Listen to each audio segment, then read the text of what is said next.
નમસ્કાર, આ આપણો CMT વિષયનો 17મો વિડીયો લેક્ચર છે. આજના વિડીયો લેક્ચરની અંદર આપણે ભણવાનું છે CMOS RAM.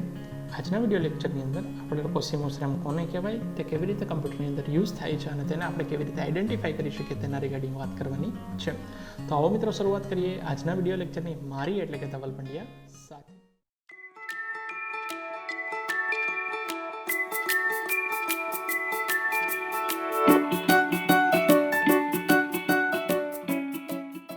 CMOS RAM ની જો વાત કરીએ તો સૌથી પહેલાં આજે શરૂઆત એવી રીતે કરીએ કે તે હોય કેવી, દેખાય કેવી.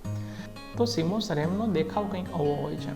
આપણને એમ થાય કે અચ્છા આવી દેખાતી હોય, પણ આ જૂના જમાનાની ચિપ છે. આજના જમાનામાં CMOS RAM છે તે ક્યાંક બીજી જગ્યાએ કનેક્ટેડ હોય છે. કેવી રીતે તેનો આગળ વાત કરશું. CMOS RAM ના ઘણા બધા બીજા નામ છે, જેમ કે નોન વોલેટાઇલ બાયોસ મેમરી અથવા NVRAM. તો ક્યારેક એક્ઝામની અંદર આવી રીતે પણ પૂછાઈ શકે કે NVRAM એટલે શું, તો આપણને ધ્યાનમાં રહીએ. આ મેમરી છે તે બેઝિકલી આપણા બાયોસના સેટિંગ્સ જેટલા પણ છે તેને સ્ટોર કરીને રાખે છે.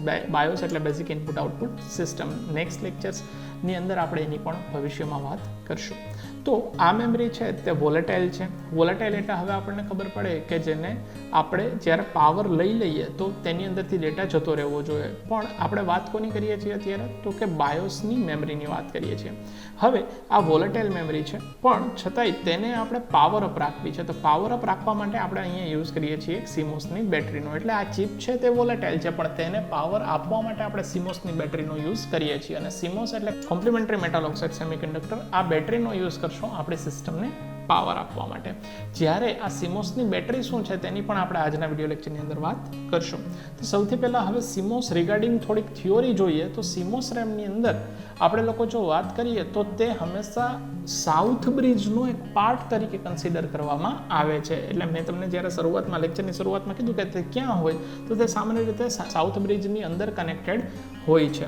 અહીંયા CMOSની જે ચિપ છે, જે CMOS RAMની જે ચિપ છે તે ત્યાં કનેક્ટેડ હોય, પણ CMOS રેમની જે ચિપને આપણે પાવર આપવા માટે જે બેટરીનો યુઝ કરીએ છીએ તે બેટરી તો આપણે જોઈ શકીએ તેવી જગ્યાએ હોય છે. તો આ પાર્ટની અંદર એટલે કે CMOSની ચિપની અંદર શું શું વસ્તુ સ્ટોર થાય, તો તેની અંદર કેટલી આપણા કમ્પ્યુટરની અંદર કેટલી હાર્ડ ડિસ્ક છે, કેટલી ફ્લોપી ડિસ્ક છે અને ટોટલ નંબર ઓફ મેમરીઝ કેટલી છે, તે પ્રકારના જેટલા પણ ડેટા છે તે આપણે CMOS રેમની અંદર સ્ટોર કરતા હોઈએ છીએ. રિયલ ટાઈમ ક્લોક એટલે કે આપણા કમ્પ્યુટરમાં અત્યારે કેટલા વાગ્યા છે, બરાબર, અને કઈ ડેટ છે, કયા ટાઈમ ઝોન પ્રમાણે આપણે ડેટ સેટ કરી છે, આ દરેક વસ્તુનો ડેટા પણ ક્યાં હોય, તો તે RTC એટલે કે રિયલ ટાઈમ ક્લોકની અંદર સ્ટોર થયેલો હોય છે. તો મિત્રો, ઘણી વખત એવું બનતું હોય કે લાંબા સમય સુધી આપણું કમ્પ્યુટર બંધ રહ્યું હોય અને પછી જો આપણે કમ્પ્યુટરને ચાલુ કરીએ તો એવું બની શકે કે આપણા કમ્પ્યુટરની અંદર ડેટ અને ટાઈમ અલગ હોઈ શકે. તો હવે આ થોડી વાર રહેવા દઈએ અથવા તો તે કમ્પ્યુટરને આપણે રિસ્ટાર્ટ કરીએ તો તેના ડેટ ટાઈમ છે તે સરખા થઈ જાય છે. તેવું શા માટે થાય છે? તો તેવું થવાનું કારણ જ એ છે કે આપણું કમ્પ્યુટર છે તેની અંદર એક RTC એટલે કે રિયલ ટાઈમ ક્લોક હોય છે. જ્યારે આપણું કમ્પ્યુટર બૂટઅપ અથવા તો જ્યારે એને આપણે ફરીથી ચાલુ કરીએ ત્યારે શું થશે, તો કે ત્યારે આપણું કમ્પ્યુટર છે તે ડેટા RTC પાસેથી લેશે અને તેને આગળ વધારશે. એટલે આપણું કમ્પ્યુટર છે તેની ક્લોક અને RTC એટલે કે રિયલ ટાઈમ ક્લોક બે સિંક્રોનાઇઝ થશે અને આપણા ટાઈમ જે એક્ઝેક્ટ ટાઈમ અને એક્ઝેક્ટ ડેટ હશે તે આવી જશે. તો આના ઉપરથી આપણને ખબર પડે કે જ્યારે કોઈ પીસીની અંદર ડેટ અને ટાઈમનો કોઈ એક લાંબા સમયે એકવાર પ્રોબ્લેમ આવે તો તેને આપણે રિસ્ટાર્ટ કરીએ તો તે પ્રોબ્લેમને સોલ્વ કરી શકાય છે.